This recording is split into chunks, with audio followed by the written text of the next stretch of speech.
Hi, I'm Eric, and I'm a social studies educator, historian, and host of this, the Everything is a Primary Source podcast. I'm also an avid collector of popular culture artifacts. I love what I find at thrift store outlets, garage sale leftovers, and what I spot just making my way around the built world. I enjoy sorting through boxes of free books and magazines, not to mention online collections like Internet Archive, and of course the Library of Congress. But you don't need to spend your time digging through bins or following online rabbit holes to get a look into the past. The movies and TV we watch, the books we read, and the games we play are all documents of the past. So is fashion, food, music, toys, even the roads we travel on and the places we live and work in. Everything is a primary source. This podcast is the result of exhibiting these kinds of artifacts in public, getting passersby to select an item they connect with, and then chatting with me to see what it says about the time, place, and people who made it. The conversation you are about to hear, therefore, is your history, my history, our history, through popular culture.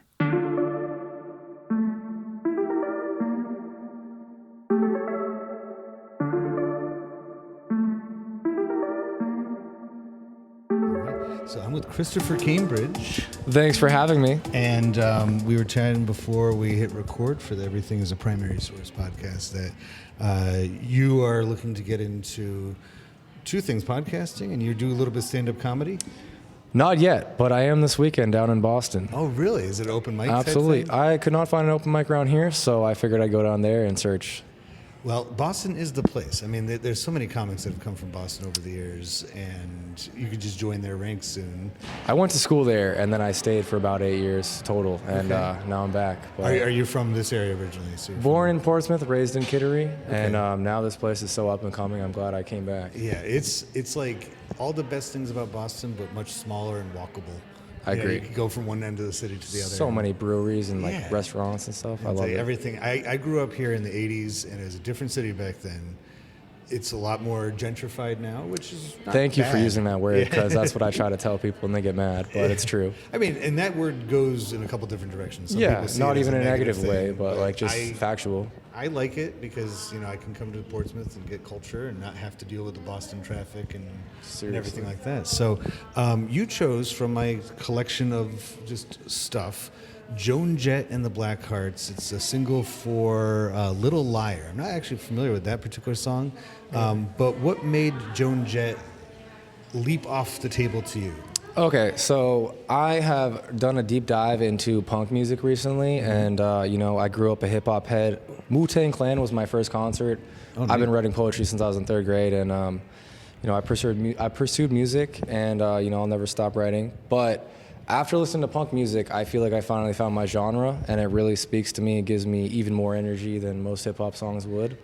But my current favorite band is called Emil and the Sniffers, and I'm trying to see them. It's a female, almost like a modern age Australian Joan Jett, like blonde chick from Australia. But they're playing at Fenway on my birthday, July 24th, as the second act behind Foo Fighters, and now they're touring again. I was going to go to the Boston Calling before the drummer died and everything, R.I.P. But it's just, I love punk music now.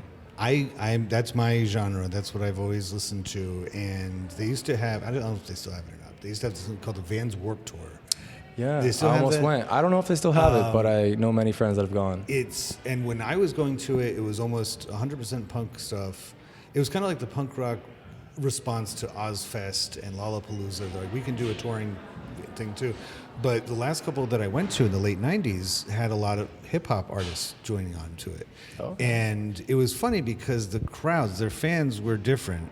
But when you break it down, the music styles are very similar. They might not sound at all the same, but they are similar in that they're folk music, really, when it comes down to it. It's not trained musicians. It's not people who are overly proficient with their instruments when it comes to these bands, or, with a lot of hip-hop stars, they don't even play an instrument. They're just, rapping. Just reflecting on their environment. Right, and that's exactly what it is. It's like you were saying, writing your poetry. You're extracting directly from, the life of, and then what I particularly like about punk music, and I don't know if this is what you like about it, is it's short and it's like early rock and roll. Yeah, what I love about it is the energy is just infectious. Like you can just feel it; it gets you going. Yeah. And like the instrument playing is just amazing for me. It's so fast and so like it's so so upbeat. raw. Yeah, right. exactly. That's what I love about hip hop. They're both so raw. Yeah, and you get like the true emotions coming through it.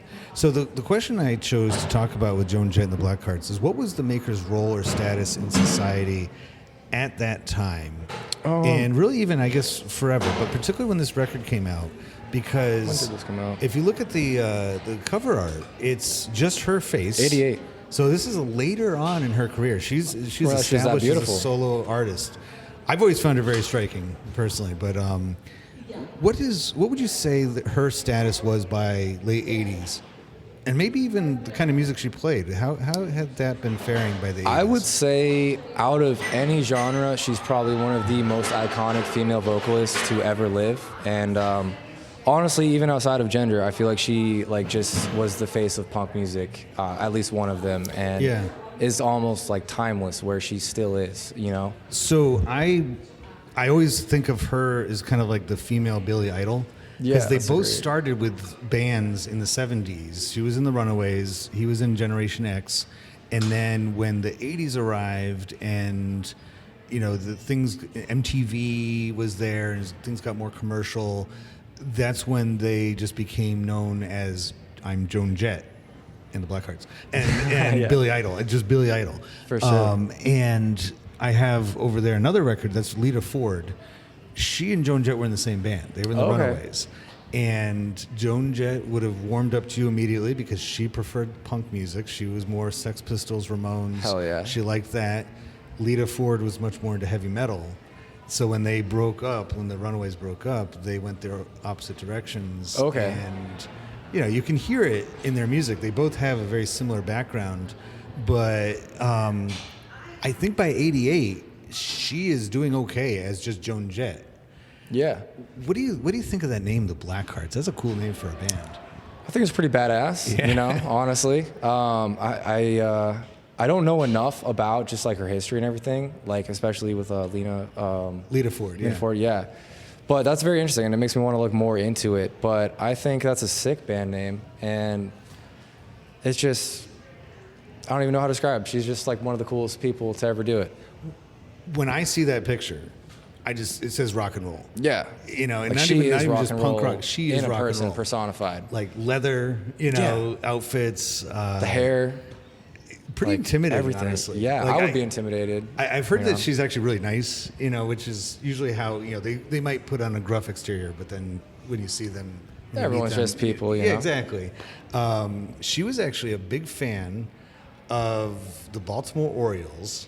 Okay. Because even though she grew up in California, I think she was originally from Maryland, and she also liked the Green Bay Packers. Interesting. And her reason was because she remembers watching a game and seeing them covered in mud. It was one of those muddy games, and she liked how the big G on their helmet still stood out and was like, and she kind of, I think in some ways, kind of adopted that in her own look. Like the hair is wild, the leather is tough looking, but then piercing through it is this face. It's unmistakable face. It's Joan Jett. You know, you can't mistake that with anybody else. Even if I couldn't see and I was blind, like that is a voice you cannot like mistake for anyone Right, else. exactly. You know? If She's just such a distinct if personality. you only had the radio, and then finally one day, and I listen to a lot of radio just because I'm in the car all the time. That's what I went to school for originally. Oh, really? Okay, I Yeah. can tell. You know how to handle yourself. First with a time microphone. on a microphone, but You know what you're doing. Yeah. It's communication. I listen to a lot of radio, news on the radio, and I have television, obviously, but I don't have like cable or anything like that. Same. So I just watched the news for the first time in a while, and I'm like, oh, so that's what that trip. guy looks like. You know, I've Yeah. been hearing his name on the news for however long, and that's what the person looks like. So if you're listening to her music, just her music, and you don't have MTV, you don't have any, you don't have the cover of the album, you just hear on the radio. That's probably what you're picturing in your head anyway. absolutely. And just probably one of my favorite songs ever, Bad Reputation. You know, Yes. like that's one of my favorite songs. And as me, Chris Cambridge, like I feel like that's one of my defining songs that I can relate to the most because I don't know. I don't have the best reputation, or I didn't growing up, just because like my older brother would he was just selling weed and stuff and getting in trouble with police. So every single year I had a teacher pull me out and just be like, oh my God, I'm so sorry. You're not a troublemaker like your brother. You're such a nice, sweet, smart, intelligent kid. But I was a smart ass at the same time, and it's fun to do bad things. I've grown out of that, but I feel like I can relate to that song and just her personality and just punk music. That a lot. snotty kind of like, I don't care. Yeah, I'm like, my family's from New York. I don't give a fuck. Like, you know, I don't care if you don't like me. I'm Chris Cambridge. She, have you ever seen the show Freaks and Geeks? I was gonna say that's one of my favorite shows. That's a masterpiece of a show. I'm glad they didn't make more because it's just such one and done. And considering it's amazing. Judd Apatow who made it, it's because he got canceled that he didn't make any more. Because if you ever watch one of his movies, they go on forever. Okay. You're like, oh, comedy. I didn't even know movie. he directed that. Oh yeah. Well, he created it, writer. I think he directed a few episodes. He's one of the creators of it though. But yeah, some of his movies are like, okay, this could have ended 30 minutes ago. Yeah. Fine. I saw Dune yesterday, and I was like, this is a great movie, but it's like 3 hours. Yeah, man. you need to take a break every now and then. Be like, all right, I'll bring my easy chair to the theater. So I can relax a little bit and watch this thing. I think, what we can do with image. I mean, image in the 80s was everything. I think that somebody even said that then in the 80s. Image is everything. That if you can convey it just in that very small cover of this record where it's just her looking back at us.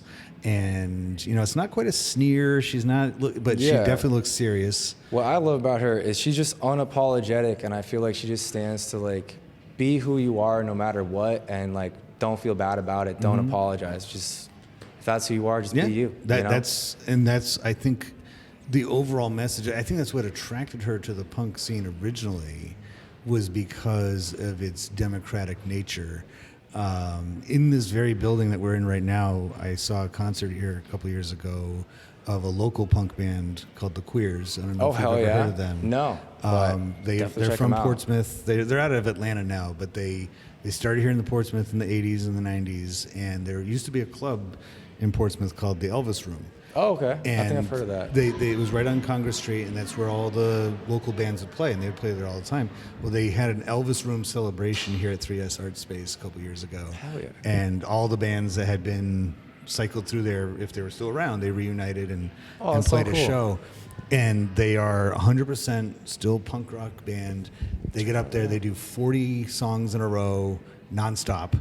They don't talk to the audience. They don't, they're just like, all right, here we are. Do their thing. And just plow through it. Rude titles of songs. They're snotty, but they're just... my type of people. It's democratic. It's like anybody could be up there on the stage. They don't look... like, it's like if you just saw the band walking down the street, you wouldn't be like, oh, there's a band. Like, they just look regular guys, and they just play, this kind of music. So, the status in society in the 80s for somebody like that, they would kind of fit in for... the rock and roll, we know better. Joan Jett was not prepackaged, but she could look like that by 88. But yeah, hey, Christopher, this has been a lot of fun. Yeah, I was going to say. I'm glad you're walking through this. This is just kind of perfect. This is great. I love it. So you like podcasting? Absolutely. I mean, this is my first time, but it makes me want to do it for real. It's a lot of fun because you kind of forget after a while that you're even recording. Just having a conversation. Yeah, it's having just a good time. People talking. Thanks again. We're having fun. That's right.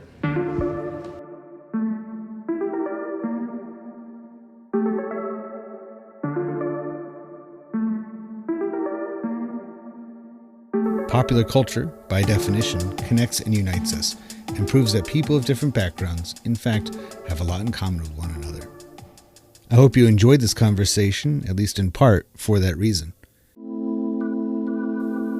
If it connects with you and you'd like to add to it, or any of the podcast episodes, just visit everything-history.com and search for the Everything is a Primary Source project, which can be found in the classroom section of the website. We'd love to hear what you have to say. Be sure to rate and share this podcast wherever you are listening to it now, and follow Everything as a Primary Source on social media, including YouTube and especially Instagram. Thank you for listening to the EPS podcast, where everything is a primary source.